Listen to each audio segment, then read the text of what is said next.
بیان کو ختم کرتا ہوں. تو ہم نے سورہ بنی اسرائیل میں پیغمبر پر اعتراضات، اسلام پہ اعتراضات، اللہ نے اس کے بھی جوابات دیے. پھر ہم نے سورہ کہف پڑھی ہے جس میں خضر علیہ السلام کا بھی واقعہ ہے کہ موسیٰ علیہ السلام نے کہا تھا کہ اے اللہ، لوگوں نے موسیٰ علیہ السلام سے پوچھا زمین میں سب سے بڑا عالم کون ہے؟ انہوں نے کہا میں. اب بات تو بالکل صحیح تھی ٹھیک ہے نا، بات بالکل، کیونکہ پیغمبر سے بڑا عالم کوئی نہیں ہوتا. لیکن اللہ کو آپ کا یہ انداز پسند نہیں آیا. یہ بخاری کی حدیث ہے. اللہ نے کہا کہ اے موسیٰ، کچھ علم ہم نے دوسروں کو بھی دیے ہیں. تو حضرت خضر علیہ السلام کے پاس موسیٰ علیہ السلام گئے تو خضر علیہ السلام سے ملاقات ہوئی. خضر علیہ السلام نے کہا کہ موسیٰ علیہ السلام نے کہا مجھے اللہ نے آپ کے پاس بھیجا ہے. انہوں نے کہا ٹھیک ہے بھیجا ہے، تو اب میرے ساتھ سفر آپ نے جو کرنا ہے اس میں پورے سفر میں آپ نے خاموشی اختیار کرنی ہے، اعتراض نہیں کرنا، کیونکہ اللہ نے بھیجا ہے اور میں بھی اللہ کی طرف سے مامور ہوں، تو میں کوئی کام غیر شرعی نہیں کروں گا.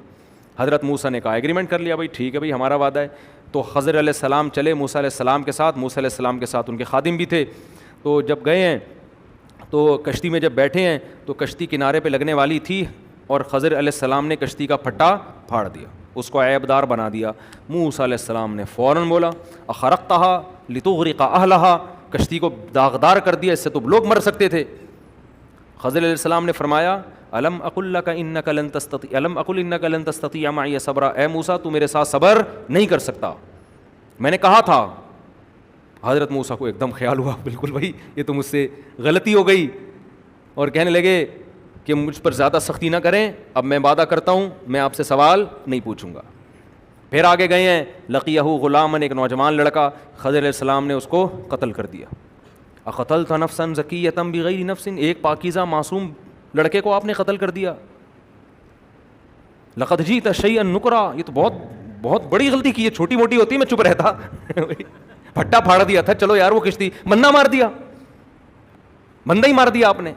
علماء کہتے ہیں جو حضرت موسیٰ علیہ السلام بار بار بول رہے تھے نا، بظاہر تو یہ عیب ہے بظاہر، لیکن حقیقت میں یہ خوبی ہے. پیغمبر کی شان یہی ہوتی ہے کہ وہ کوئی بھی چیز ان کو غلط نظر آئے وہ خاموش نہیں ہوتے. مبلغ تو کہاں خاموش ہوتا ہے. تو یہ حضرت موسیٰ کا کمال تھا کہ بھائی غلط بات پہ کیسے خاموش رہوں. پھر انہوں نے کہا الم اقل لک، میں نے کہا نہیں تھا آپ میرے ساتھ صبر نہیں کر سکتے. یہ تو اللہ نے موسیٰ علیہ السلام کو پہلے کہہ دیا تھا کہ میرا نیک بندہ ہے، اگر اللہ نے بتایا نہ ہوتا تو حضرت موسیٰ ان کو ڈیلیٹ کر چکے ہوتے. کہ جب بندہ مارا نا وہ کہتے تو نے یہ بندہ کیسے مارا، میں نے تو ایک مکہ مارا تھا، غلطی سے بندہ مارا تھا، اب میں جان کر بتاتا ہوں. تو موسیٰ علیہ السلام نے کیا کیا، ان کو اعتراض کیا کہ ایک معصوم لڑکے کو آپ نے قتل کر دیا. انہوں نے کہا میں نے کہا تھا کہ آپ میرے ساتھ صبر نہیں کر سکتے. حضرت موسیٰ نے فرمایا ان سألتک عن شیء بعدہا فلا تصاحبنی، بس میری سزا یہ ہے کہ اگر اب میں آپ کے کسی کام پہ اعتراض کروں تو آپ کا راستہ الگ میرا راستہ الگ. اپنی سزا خود ہی تجویز کر دی. آگے گئے ہیں، مسافر تھے ایک بستی میں ٹھہرے، ان لوگوں سے کہا بھائی ہم مسافر لوگ ہیں، تھوڑا سا مسافروں کے لیے اکرام کا انتظام ہو جائے. بستی والے ایک نمبر کے کنجوس لچڑ، ایک حالانکہ مسافروں کی تو ہر آدمی خدمت کرتا ہے نا، مدد کرتا ہے، فخر کرتا ہے. بستی والوں نے کچھ بھی نہیں دیا. ایک دیوار گرنے والی تھی، حضرت خضر علیہ السلام نے اس دیوار کو سیدھا کر دیا. موسیٰ علیہ السلام نے فرمایا ہم پہلے ہی مسافر ہیں، بھوک لگ رہی ہے، کھانے کے پیسے ہیں نہیں، یہ ایک موقع آیا تھا پیسے کمانے کا، اجرت کمانے کا، آپ دیوار سیدھی کر دیتے، ہم نے منع نہیں کیا، لیکن ان سے کہتے بھائی اتنا کمیشن لوں گا پھر میں دیوار سیدھی کر دوں گا. حضرت خضر نے فرمایا ھذا فراق بینی و بینک، اب میرا اور آپ کا راستہ کیا ہے، جدا. نبی صلی اللہ علیہ وسلم، یہ تو قرآن میں واقعہ ہے، جب نبی نے حدیث میں یہ واقعہ سنایا آپ نے فرمایا اللہ موسیٰ پہ رحم کرے، تھوڑا صبر کر لیتے اور کچھ چیزیں ہمارے سامنے آ جاتی. تو جلالی پیغمبر تھے نا، اور دیکھو ایسے جلالی پیغمبر قوم کیسی نالائق ملی ہے، قوم بالکل ہی الٹی، کتنا ستایا ہوگا. تبھی حدیث میں ایک موقع پر کسی نئے ایک شخص اسلام قبول کیا، ان کے دل میں ظاہر ہے جو نئے نئے مسلمان ہو رہے تھے فتح مکہ کے بعد، فوری طور پر اسلام دل میں راسخ نہیں ہوا تھا. تو کسی نے اعتراض کیا مال غنیمت پہ کہ اس دفعہ مال غنیمت میں انصاف نہیں ہوا. آپ صلی اللہ علیہ وسلم کا چہرہ غضب سے سرخ ہو گیا اور فرمایا کہ پیغمبر اگر غنیمت میں انصاف نہیں کریں گے تو کون کریں گے، یہ تو کتنا بڑا اعتراض ہے. پھر آپ نے فرمایا اللہ موسیٰ پہ رحم کرے، انہیں اس سے زیادہ ستایا گیا اور انہوں نے صبر کیا. یعنی نبی کو ہمارے موسیٰ علیہ السلام کے صبر کی قدر ہوئی کہ ایک اعتراض میرے اوپر، جو مجھ پر ایمان لا چکے ہیں انہوں نے کیا تو مجھے کتنی تکلیف ہوئی نا. ایک اعتراض کافر کی طرف سے ہوتا ہے اور ایک مومن کی. تو اپنوں پر تو اعتراض کوئی کرے تو اس سے تو بڑی تکلیف. تو آپ صلی اللہ علیہ وسلم کا چہرہ انور سرخ ہوا غضب سے. فرمایا کہ اگر پیغمبر غنیمت میں عدل نہیں کریں گے تو کون کرے گا؟ پھر آپ نے فرمایا اللہ موسیٰ پہ رحم کرے جن کو اس سے زیادہ ستایا گیا اور انہوں نے صبر کیا. تو حدیث کا مطلب یہ نہیں کہ معاذ اللہ موسیٰ علیہ السلام بے صبرے تھے, یہ تو ایک جزوی واقعہ تھا, اس لیے آپ نے فرما دیا کہ اللہ موسیٰ پہ رحم کرے. اگر صبر کرتے تو اور بھی بہت سارے واقعات سامنے آ جاتے. پھر ان خضر علیہ السلام نے بتایا کہ میں نے یہ کیوں کیا ہے, یہ سب اللہ کے حکم پہ کیا ہے. پہلا کام, وہ کشتی جس کو میں نے توڑ کے برابر کی توڑ دیا, وجہ اس کی یہ تھی وہ کسی آگے ظالم بادشاہ تھا, عیب دار کشتی کو چھوڑ دیتا تھا اور جو کشتی صحیح سالم ہوتی تھی اس کو رکھ لیتا تھا. تو اللہ نے چاہا کہ یہ کشتی اس ظلم سے بچ جائے. یہ ایک پھٹا تو بعد میں لگانا آسان ہے نا, لیکن پوری کشتی چھڑوانا بڑا مشکل کام ہے. دوسرا کام, وہ جو نوجوان کو میں نے قتل کیا, اللہ کے علم میں یہ بات تھی یہ بڑا ہو کر اپنے والدین کا باغی بنے گا. اس کے ماں باپ نیک انسان تھے, اللہ نے ارادہ کیا کہ اس کو موت دے کر اس کے بدلے میں کوئی نیک صالح بیٹا دیں ان کو.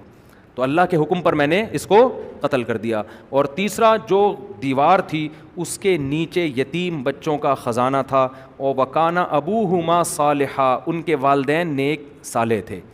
تو اگر یہ دیوار گر جاتی, محلے کے کنجوس لوگ یہ جنہوں نے ہمیں اکرام بھی نہیں کیا ہمارا, یہ سارے اس کروڑوں روپے کے خزانے کے مالک بن جاتے. تو اللہ نے ارادہ کیا کہ یہ دیوار ابھی نہ گرے, بچے جوان ہو جائیں گے, مضبوط بن جائیں گے, پھر ان کو پتہ چلے گا ہمارے والدین نے یہاں خزانہ دفن کیا تھا, تو والدین کے خزانہ ان کی ملکیت میں آئے گا. تو یہ اللہ نے ہمیں واقعہ کیوں سنایا؟ اس لیے کہ اس میں ہمیں اسباق ملتے ہیں. اسباق یہ ملتے ہیں کہ اللہ تعالیٰ, اس کو کہتے ہیں تکوینی کام. ایک ہوتے ہیں شریعت تشریعی کام. تشریعی کیا ہے؟ نماز, روزہ, حج, زکوٰۃ, یہ اللہ کے آرڈر. ایک ہوتا ہے تکوینی. دنیا میں نظام کائنات چل رہا ہے نا, تو بہت سارے کام اللہ فرشتوں سے لے رہے ہیں, یہ تکوینی کام کہلاتے ہیں. کوئی بیمار ہو رہا ہے, کوئی ٹھیک ہو رہا ہے, کسی کے رزق میں اضافہ ہو رہا ہے, کوئی کسی کی ٹانگ ٹوٹ رہی ہے, کسی کی لاٹری کھل رہی ہے. تو اس میں ہمیں یہ بتایا کہ بہت سے خفیہ طریقے سے ایسے تکوینی کام ہو رہے ہوتے ہیں جو ہمیں بظاہر غلط لگتے ہیں, لیکن اس میں ہماری مصلحت ہوتی ہے اگر ہم تقوی اختیار کریں. اب وہ جو کنجوس قوم تھی جنہوں نے مہمانوں کو پوچھا بھی نہیں, دیوار سیدھی ہو گئی, وہ صبح کہہ رہے ہوں گے واہ بھائی واہ, زبردست, کوئی فرشتہ دیوار ہماری صحیح کر کے چلا گیا محلے کی. ان کمبختوں کو نہیں پتا کہ اس میں تمہارا نقصان ہوا ہے. اور وکانہ ابوہما صالحا, ماں باپ نیک تھے, یتیم بچے, اللہ نے ان ماں باپ کی نیکی کی وجہ سے ان کے بچوں کا کیسے خیال کروایا ہے کہ غیب سے اللہ ان کے خزانوں کی حفاظت کر رہا ہے. اس میں ہمیں سبق ملتا ہے, آپ اگر نیک ہیں اس کی برکتیں آپ کی اولاد میں ٹرانسفر ہوتی ہیں, سمجھتے ہو. اسی طرح وہ ماں باپ تو سوچ رہے ہوں گے ہمارا نوجوان لڑکا مر گیا, ہائے پتہ نہیں کوئی انون آدمی قتل کر کے چلا گیا. بھائی اچھا سوچو, یہ تمہارے حق میں کیا ہوا ہے؟ بہتر ہوا ہے. اب ہمیں نہیں پتا کیا بہتر, لیکن جو ہوا ہے بہتر ہوا ہے. تو اللہ تعالیٰ غیب میں کچھ تکوینی کام کر رہے ہوتے ہیں, وہ اللہ فرشتوں سے بھی لے سکتے ہیں, انسان سے بھی لے سکتے ہیں کام. لیکن اس کا یہ مطلب نہیں ہے کہ آپ کسی انسان کو یہ خضر سمجھنا شروع کر دیں کہ یہ اللہ شاید اس سے بھی کوئی تکوینی کام لے رہا ہو. یہ جو عامل وامل ہیں ان سے بالکل متاثر ہونے کی ضرورت نہیں ہے. اگر آج کوئی بندہ کسی کو قتل کرے اور کہے اللہ کی طرف سے مجھے حکم تھا کہ یہ معصوم جان ہے, تو آپ اس بیس پر وہ رہا نہیں ہو سکتا, اس پہ کیس چلے گا اور پھانسی پہ اس کو لٹکایا جائے. کیونکہ خضر علیہ السلام کے بارے میں تو موسیٰ علیہ السلام کو وحی ہوئی تھی نا, اور وہی دلیل قطعی ہوتی ہے. آج کسی کے بارے میں ہمیں وحی نہیں ہو سکتی. لہٰذا آج کوئی ٹوپی ڈرامہ اٹھ کے کشتیاں توڑ رہا ہے تو لگا دو ایک کھینچ کے کہ تیرے باپ کی کشتی ہے. وہ بولے میں نے اس لیے جوڑی توڑی کہ ایکچولی ایک میں بزرگ ہوں, مجھے الہام ہوا, خواب آیا کہ ایک بندہ بیٹھا ہوا ہے, وہ پنچر موٹر سائیکل کو چھوڑ دیتا ہے اور ہوا والی موٹر سائیکل کو. میں ایک دفعہ جا رہا تھا, پنچر کیلیں پڑی ہوئی تھیں سڑک پہ, میری بائک پنچر ہوئی, آگے پنچر والے کی دکان. میں نے کہا واہ کیا ڈرامہ ہے یار, اس نے خود ہی کیلیں ڈالی ہوئی, جو آئے گا میں نے تو نظر پڑ گئی. اب وہ پنچر والا کہہ سکتا تھا تکوینی کام ہے یہ, میں نے کیلیں اس لیے ڈالی ہیں کہ تمہاری بائک پنچر ہو. مجھے رات خواب میں 3 دفعہ حضرت بزرگ آئے تھے, انہوں نے کہا تھا مفتی صاحب صبح جامعہ جاتے ہیں, یہاں سے بائک پنچر ہو جاتی ہے تو پنچر ہوگی تو آگے دہشت گرد بیٹھا ہوا ہے, وہ انتظار میں تھا, ہدف بنا کے رکھا ہوا تھا, تو پنچر ہوگی تو اس کی وجہ سے وہ اتنی دیر انتظار نہیں کرے گا, وہ گھر چلا جائے گا. کچھ بھی کہانی بنا سکتا ہے. تو اب یہ ٹوپی ڈرامے خضر علیہ السلام کے برحق ہونے پر تو قرآن کی دلیل ہے, موسیٰ علیہ السلام کو وہی ہوئی تھی.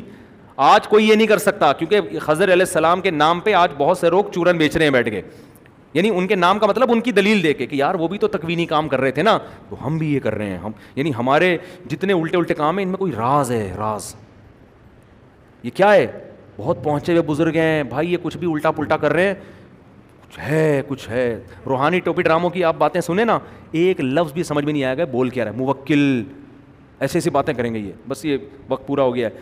موکل کرتے ہیں نا ہمزاد اور پتہ نہیں کیا, آپ کی کوپڑی میں آئے گا ہی نہیں, نہ آپ نے یہ فزکس میں پڑھی نہ کیمسٹری میں, آپ بولیں گے پتہ نہیں کیا ہے. اس کے مرید کہیں گے یہی تو پہنچے ہوئے ہونے کی علامت ہے, ایسی باتیں جو آپ کے باپ کو بھی پتہ نہیں ہے.